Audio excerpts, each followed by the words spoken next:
Spider-Man Noir has become a beloved character in his recent appearances in the Sony Spider-Verse animated films. So today we're going to talk about Spider-Man Noir by toy company SenTiNel.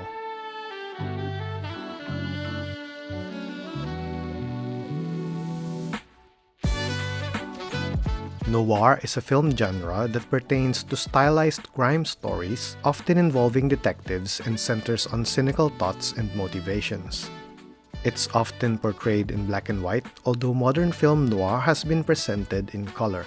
One good example of the superhero noir genre is the 2009 film The Watchmen. The Spider-Man Noir comic book is set in the 1930s with the backdrop of a proletarian revolution led by Aunt May against greedy bankers, corrupt politicians, and a dysfunctional city governed by variants of the Spider-Man villains. This action figure is a nice rendition of this universe's web slinger.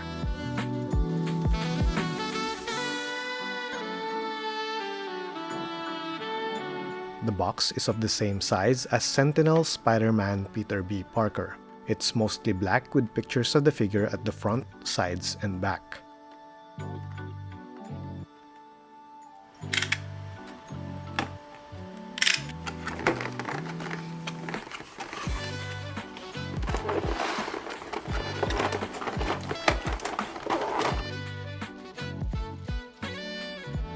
It has no card insert inside.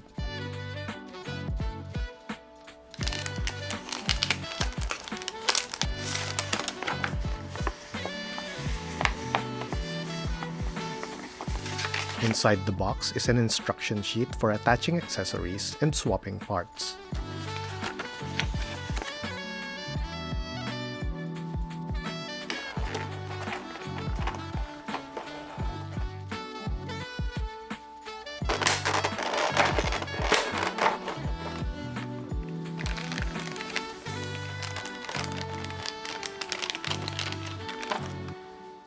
Out of the box, it has a certain weight to it.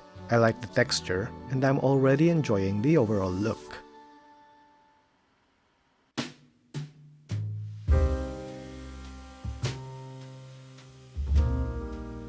Spider-Man Noir has two heads. The first one is a bare Spider-Man head with distinct goggles in a dark gray color. It has web patterns mostly at the face. Comparing the head of Peter B. Parker, it has almost the same shape and size, although the sculpt for Spider-Man Noir seems more square at the front. The other head has a fedora, which was popular in the 1930s. You can remove this hat and pose him without it, although you can't use this head with the hat off. Swapping heads is easy. Just pull it out slowly and pop the other head back in.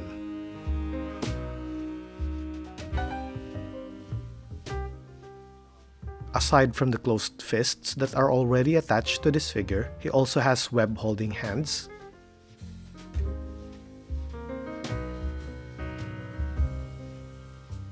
slightly opened, relaxed hands,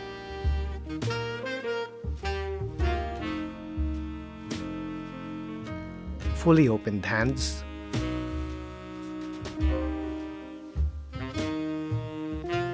and opened hands for wall crawling.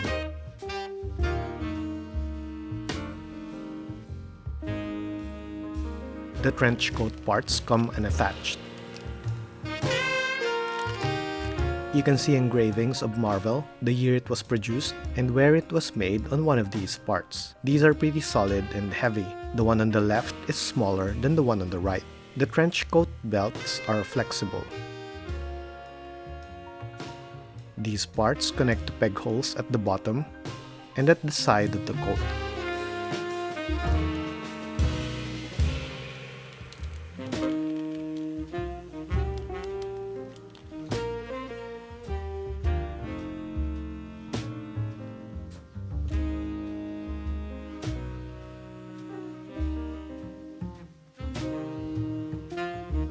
He also has a pair of web shooting hands.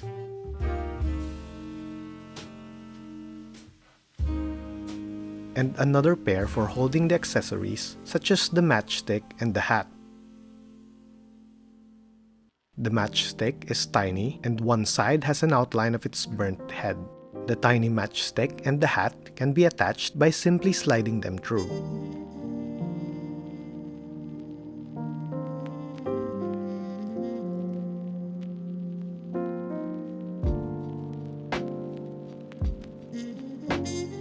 He also has a gun-holding hand, which is a bit unusual for Spider-Man. He has two guns.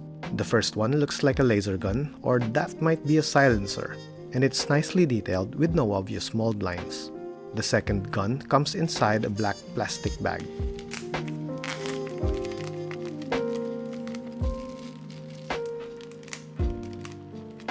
It looks a bit simpler but with the same amount of detail as the other one. Both guns can simply slide onto the gun-holding hand, but don't forget to position the finger onto the trigger.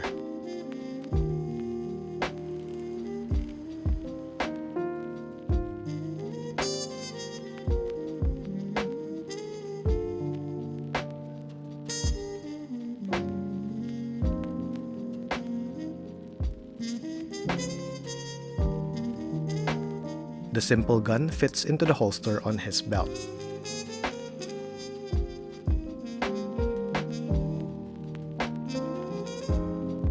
Two long web parts are also included with a similar sculpt to the other SenTiNel Spidey figures. Lastly, he has a black stand with mechanical detailing and clear parts.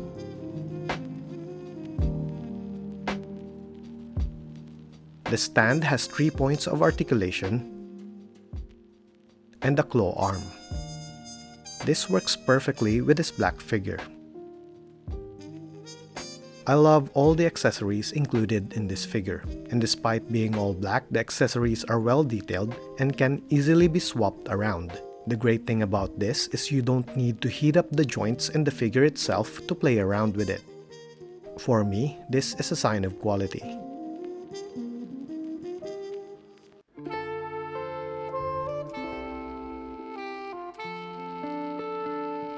At first look, with all the coat accessories on, Spider-Man Noir has a slick silhouette, and I'm loving the overall aesthetic of this figure.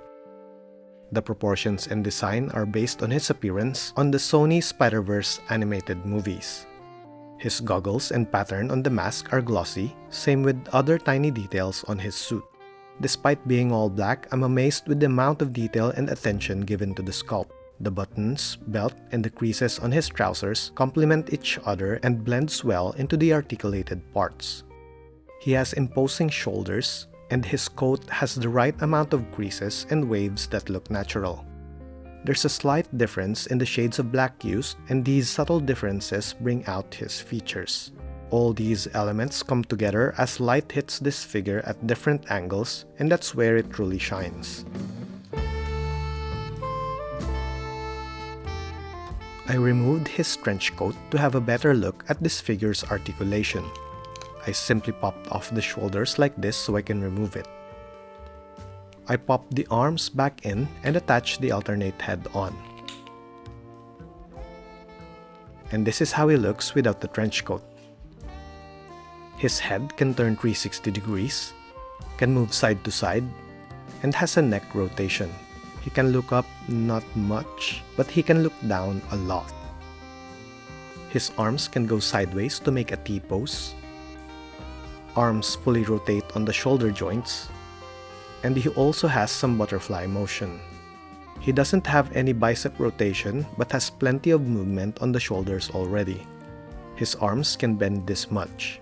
His hands can rotate but has a limited swivel due to how his sleeves are designed. For the torso, he has nice side-to-side movement, full rotation on the upper part, with a bit of rotation on the abdomen. He can bend back this much, and can bend forward a lot. But all these upper body articulation will be limited one way or another when you put the trench coat back on. His gun holster can be removed and can swivel with a simple round peg. There's a lot of hip movement. Legs can move side to side with almost a full split, and he can swing his legs forward and back this much.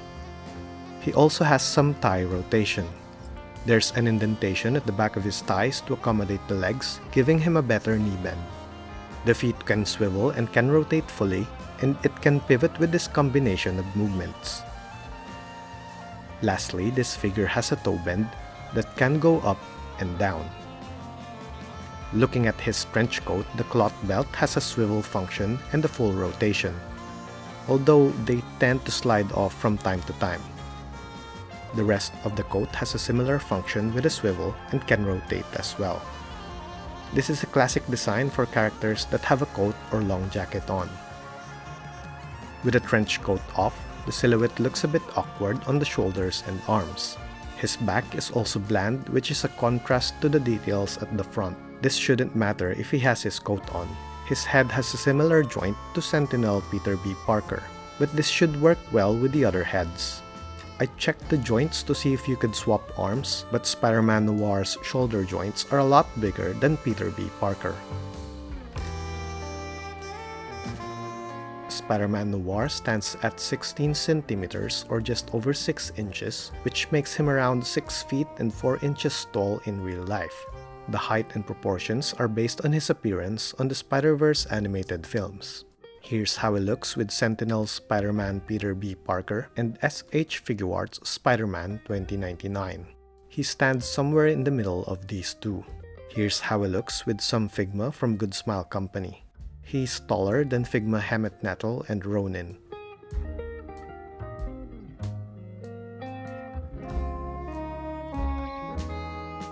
Lastly, here's how he compares with other Chinese brands.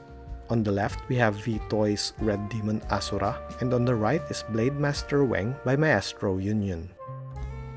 Overall, this Spider-Man Noir action figure from SenTiNel matches other figures at 1:12 scale and looks good standing side by side with other Spider-Man action figures.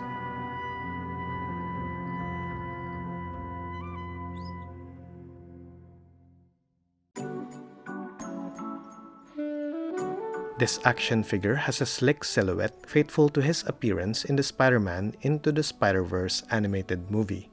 I love the attention that the sculptor had put into this figure. Despite being mostly black, it has awesome detail which is emphasized by subtle differences in the shades and texture. The buttons on the coat are actually dark gray, same with his mask and the band on his fedora. Meanwhile, his goggles, web patterns, inner suit buttons, part of his trousers, and the bottom part of his shoes are all glossy. The rest are in satin finish. When you change the angle where the light hits, it's like seeing the figure again for the first time as the shadows and shades change. It almost seems alive this way. The amount of accessories are also enough to recreate a ton of poses and play out scenarios. On the downside, this figure can be a fingerprint magnet if you have oily hands. You can easily wipe this down though.